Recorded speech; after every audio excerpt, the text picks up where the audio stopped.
participé pour l'instant. Moi, je ne comprends pas que les mêmes qui nous expliquaient que des dizaines de milliers de gilets jaunes mobilisés pendant 2 mois et demi, ça ne représentait pas la France.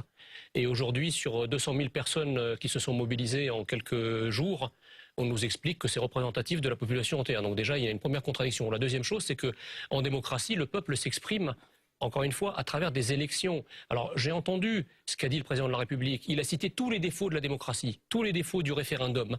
Mais Churchill disait la démocratie est le pire des systèmes, à l'exception de tous les autres.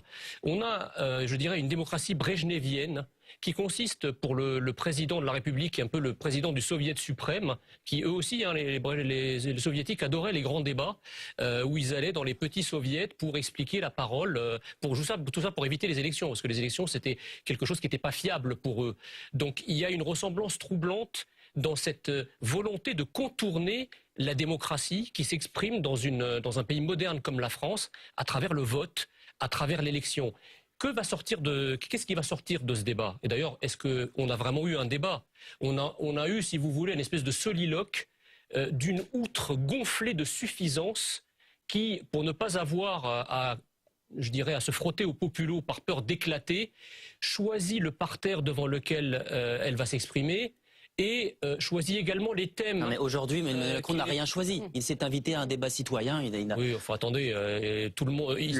Ça, c'est la version officielle, mais je veux dire. Personne n'était trié sur le volet, comme on a pu l'entendre. Les gens étaient quand même triés parce que le président de la République, et c'est compréhensible, le président de la République ne peut pas rencontrer tout le monde. En tout cas, il y avait des gilets jaunes aujourd'hui. Voilà, mais enfin, c'est pas des gilets jaunes enfin, c'est des gilets jaunes qui étaient triés. C'est pas des gens qui sont venus de n'importe où. Bon, difficile à vérifier. Non, attendez, c'est un président de la République, monsieur. Le président de la République, il rencontre pas comme ça au hasard, sans savoir ce qui va se passer dans la salle. Et en plus, il parle tout seul. Il est où le débat? Un débat, pour moi, c'est quand vous parlez à quelqu'un. Il a répondu aux questions aujourd'hui.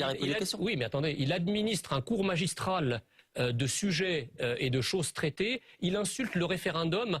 Il dit que le référendum, c'est dangereux parce que les gens peuvent mal comprendre, etc. Mais il a dit je crois au référendum. C'est ses mots. Oui, mais il faut l'utiliser avec parcimonie. C'est un peu l'esprit de ce qu'il a dit aujourd'hui. Voilà, mais il vide le propos de sa substance. Par exemple, lorsqu'il parle du référendum sur le Brexit, en disant que les gens ont voté pour n'importe quoi. Mais alors, est-ce qu'on peut dire la même chose de Maastricht, par exemple? Pourquoi est-ce que le président de la République ne dit pas que Maastricht a été voté sur de l'infox? Parce que là, pour le coup, on a une profondeur de 20 années pour savoir que tout ce qu'on nous avait vendu à l'époque était faux.